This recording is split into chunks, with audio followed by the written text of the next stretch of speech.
In today's video, I'm going to talk about the one thing that is stopping brands to get to 30, 40, 50, 100 plus $1,000 days.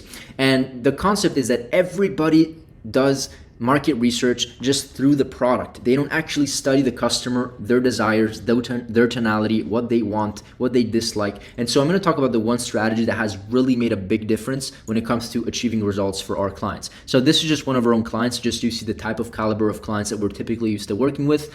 We work with 8-figure clients, 7-figure clients. This is just one of them where in one day in December, they did $86,000 in sales in just one single day. This is not a case study or anything. It's just to show you the type of caliber of clients that we're typically used to working with. Now let's get right into the strategy and approach, because this one is going to be an interesting one. So our $80,000 per day customer-centered strategy. Okay, this is guaranteed to dramatically increase your chances to actually getting results like these. And so let me just first talk about one very, very common misconception that everybody thinks. Like whenever there's a problem in somebody's marketing, everybody thinks that it's maybe a saturated product, it's maybe a saturated market, maybe there's no product market fit, meaning that if you're doing maybe 5K a day and you want to get to 15K a day, whatever that number is, or $20,000 a day, it's because of the product saturation, the market. In many cases, it's actually not because of that. Because guess what? Your best direct competitor on the left is actually selling millions of dollars every single month. Why aren't you? Right? So there's typically a main problem which is within that I see commonly within e-commerce businesses. And though the problem is that everybody scales with product, and I'll explain what I mean by that, not the customer. And that's the main problem. Everybody starts by trying to position features, benefits of the product and shove them to the avatar customers down their throat, essentially, or on their faces. But the way that we actually craft offers, angles, products is by starting with the avatar customer. And I know that this is maybe a concept that may sound boring, but this is what actually makes the difference.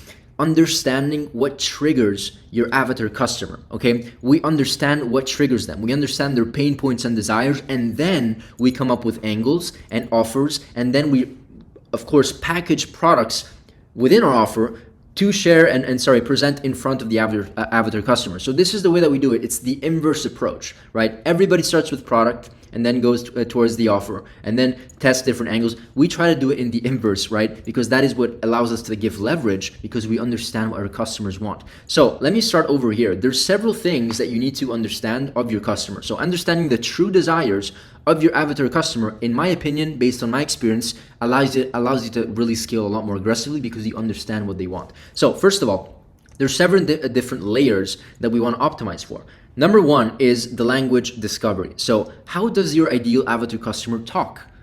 Do they say, I'm sick of dealing with? What is their language? What is their tonality? How do they address their problems? This allows us to increase the level of resonation whenever we write ad copy, when we write a script, when we write, for example, copywriting for our landing pages, when we write our offers, allowing to have a similar lingo, right? Language discovery, that's why it's called language discovery, allows us to increase the level of resonation. Okay, next thing over here, situational context. Okay, what is happening in their life? Right now, I had to stop X because of Y, right? What is happening? What is the situation they see themselves in while they're going through this problem? What is happening in their life? Why is this important? Because if we know what is happening in their life, we can bring it up in their ads, right? As an objection handling kind of like step or whatever that is. Next thing is to identify aspirations.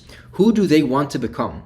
Who do they strive to be like? Right? If they have back pain, do they want to be, go back 10 years thinking about the memories where they want to be back walking and running how they used to, right? I wish I could go back and be XYZ. This is what I mean by that. So if we understand their identity aspiration, we can include that within our marketing. Same thing with emotional motivation. How do they want to feel? I want to feel confident about XYZ again, for example. And then, of course, there's surface need, which is basically what do they say they want, right? Which is different than maybe what they actually need. But we need to take all of these things into consideration when we craft our marketing angles and messaging. So I want to get back on track and be XYZ. So these are just examples. If you did not understand this, let me actually go through an example, live example of a customer avatar that is Lisa, who is 52 years old, works full-time, has 2 grown kids, helps with grandkids, often puts others before herself. Her problem is knee pain that's slowing her down and limiting her daily life. basically stopping her. So there's so much pain. Why are we starting with the avatar customer instead of starting with the product, right? Because we want to truly understand what her problems are so that we can dissect and go from there. This is what I said before, right? So let's start with the avatar customer and walk our way down. Number one, surface need, right?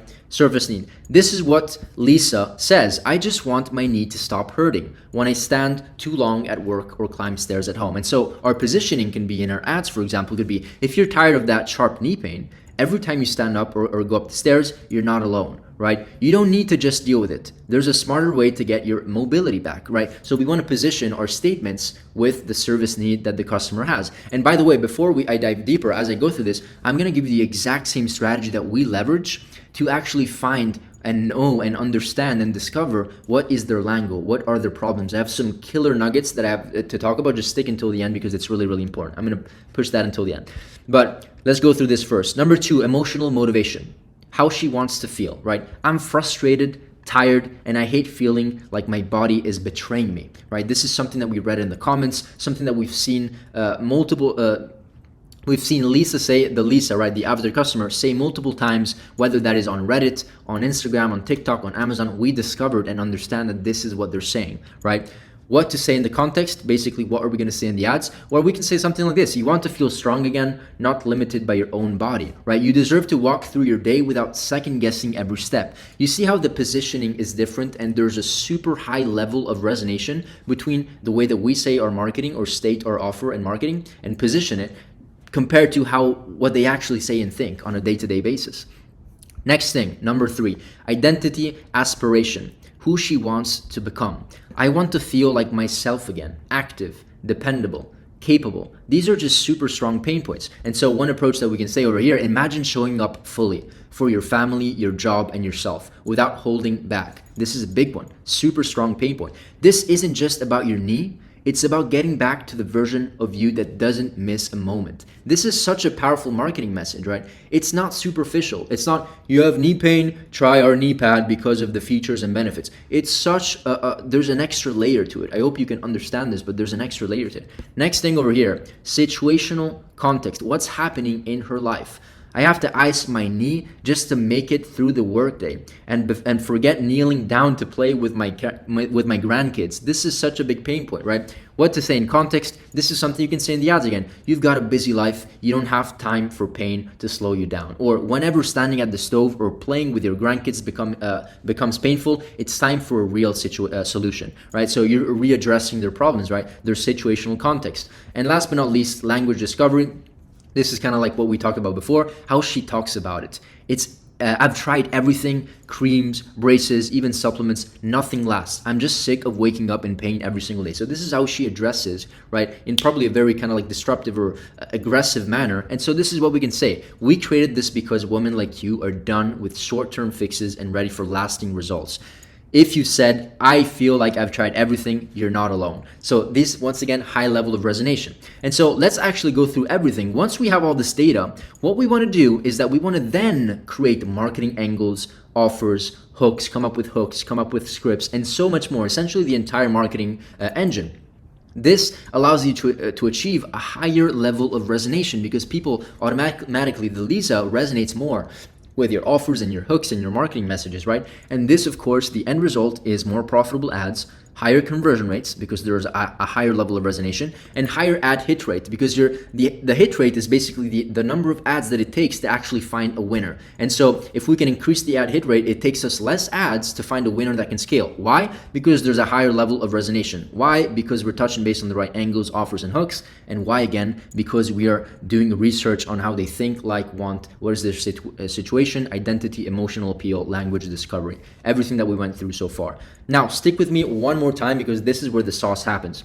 So, how do we actually put this in action, right? What do we need to do to understand what their pain points are, what their desires are, how do they speak, all these other things? We have to do the research, and we like to use TikTok Amazon, and Reddit, and I'm going to bring you through some real life examples of how you should address your marketing your research to actually get in-depth data. So first of all, let's take a look at an example of a TikTok of this random knee brace. This is not even the most viral video. It only has 200 comments. I've seen videos that have like thousands of comments, but let's actually go through a real life example. So let me go on TikTok and see what they're doing over here with this video. And so I just clicked on this video, and as you scroll through all the comments, you can understand what people are asking for other than whatever the link to buy it, right? Which is, by the way, which is a good indication that this is a wanted product. Go through the comments, always read if there's an indication of demand, right? Of course, that's a principle of marketing, but then understand what they are asking. What are their pain points? What are they frustrated about?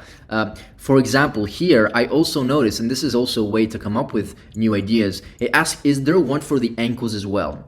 One other one was asking if there was one also for the hips, right, instead of for the knee. And so maybe a solution that you could sell to repackage your offer is maybe offer this product, position in also different things. Hey, this is a 1 in 5, so you can use this for your knee, you can use it for the hip, you can use it for the elbow, whatever it is. And so I'm not saying that a product exists like that, but maybe that is an opportunity for you to go in because you've done the research and you understand. Of course, this is just an example, right? I'm just showing you how we do it. But it's a good example because it gives you context of what people are looking for, which is the most important thing. So you have to go through all of the comments, read through all of them. This is just one video. Go through 10, 20. And I can guarantee you that you're going to find those components or situations where they're talking about those 2 to 3 things every single time, and they're always bringing it up. In most cases, that is a winning angle or something that you need to mention in a hook or a marketing angle, an offer, and a way to position it, right? So this is one really good way. One thing I like about TikTok is like people don't care about TikTok. It's not like Instagram or Facebook. It's more filtered. People will say anything that they actually think on TikTok. So this is a very good method. Next thing is also Amazon. I like to go on Amazon and actually read. So for example, I don't often leave reviews unless the item is really, really good or really, really bad. After a week of wearing this brace, I've definitely noticed significant improvement in my knee. I had a whatever that is tear about 1.5 years ago. The doctor gave me a brace. The brace didn't fit well and it had hinged metal bars, right? So what I would do is then maybe go on Reddit and write metal bars for knees, right? And then you go into the deep hole of Reddit and try to understand why are people subscribing, why are people that have bad or injuries on their knee or have knee pain are going to doctors, and the doctors are telling them to put a freaking metal knee bar, right? So that could be a huge angle or pain point. Of course, I don't know because I haven't done like a week or 2 weeks of in-depth research on this device. I'm just doing this video, but this is how you should start thinking. Right, and so once again, you can go over here and do the thing with Amazon. Go ahead and click on your own product or the best direct competitor. So for example, if we're selling this knee brace, whatever, you click on the reviews over here, and then it brings you, and you should read these, really read these every single day in the research phase, so that you have a very good understanding of what's going on and what the problem is. And then you can also filter, literally go here and read all these big paragraphs. There's a reason why people are literally writing paragraphs and sharing their experience. It's because it's important for them, and so you need to read their message, especially if you want to sell to that avatar customer, whether it's the Lisa or the Bob that's 52 years old. It's the same thing, right? So let's go over here. One really important thing as you go through the reviews is that you can leverage ChatGPT or AI to come up and create customer reviews, a mine, right? Customer review mining. So basically, you copy and paste all the reviews and you ask it to come up with a report. Why do we need a report? Because a report gives us the positive, the features and benefits, what the positives are, the negatives are that the customer says in the comments. What are they frustrated about? What are their buying motivations, their expectations? What are their use cases? When are they using it in most cases? What is the customer sentiment? What's good? What's bad? What needs to be improved? What are the motivations and expectations of the product? The purchase motivations. All of these things we can get. All of these answers we can get from just reading the reviews. Literally reading the reviews. Many people don't do it because they're lazy, and so you shouldn't do it like that. They just sell with features and benefits starting from the product. You have to start from the other side, the customer, right? That's the most important thing. Why do you think Jeff Bezos, like all these big giants, are so customer centered? And at the same time, they have 9, 10, 11 figure businesses, whatever the number is. It's because they're so centered on the customer and they want to know what the customer is. One story, for example, for me is that I opted in school. I have a school community if you want to go check it out. But as I was going through school, I actually had the opportunity to speak with Sam Ovens, the founder, through chat. He actually contacted me because he noticed that I had some problems on my product, and so he contacted me and he wanted to do a little survey and ask me some questions for insights. Where's the problem? How can I serve you? How can I understand what your problem is? And guess what? The problem was solved immediately. Right? And that made me a happy customer. That is a perfect example of also serving your customers. Send out an email and say, if you complete the survey, I'm going to give you a product for free. Fill it out. The giveaway ends in 5 days. People fill up the form, and they can see, and you can see at the end of the day, even with like 20, 30, 40 submissions, you can start seeing trends of what people actually want, their buying motivations, their triggers. Super smart. Same thing with research. This research template is something maybe a bit more advanced, but it's basically a huge market product awareness research. Basically the 5 W's: who, what, why, where, the deep fears, motivations, primary, secondary, the desires of the customer, right? This is of course a template that we use. It's not filled out because it is a template. And then of course there's product research, main advantages, main features. This is less about the customer. This is where we really dive deeper. The age, the gender, the dreams, the goals, the aspirations, the fight, the fear, the pleasure, the emotions, the logic. All of these things are super important that we really need to understand before we start our marketing message. I know that this video probably is not going to get a lot of views because it's more about the customer. It's a bit boring and you have to do the research, but this is how you get to 60, 70, 100, $200,000 days. We have some customers that in Black Friday, they hit like $270,000 in day, and across all of their channels, $1-2 million per day in sales. That is crazy. You can only achieve that once you build a brand, of course, but how do you build a brand? By understanding your customer, okay? Start here first, right? And then go your way towards positioning your offer, your product. Not product, then offer, then angle, then desire, but the inverse. Reverse engineer the process to get the best results. I hope this video was valuable. I really do. Let me know if you have any questions. If you are a brand doing plus or minus $100,000 a month minimum, and you want to explore the opportunity of getting to the next level with us in our growth team, whether that is 500K a month, $1 million a month, 5 million a month. We have experience working with 8-figure businesses, 7-figure businesses, and in some cases also consulted 9-figure businesses, okay? So book a call if you want. There's a link down below, and definitely see you in the next video. And by the way, a free giveaway just before I end the video. If you want the exact same sheet that allows us to track and document all the journey of our within our clients, it looks something like this. Go get it. It's basically the exact same template that we use for daily reporting, right? Which is also color coded. As you can see, other people are getting access to it and taking advantage of it. There's creative concepts. There's a testing tracker that we use to report our ad hit rate. This is so important. We record our ad copies over here, email flows, CRO tracker, storyboards, UGC tracker. It's so valuable. Get it. It's free. And see you in the next video. There's a link down below, by the way. Bye.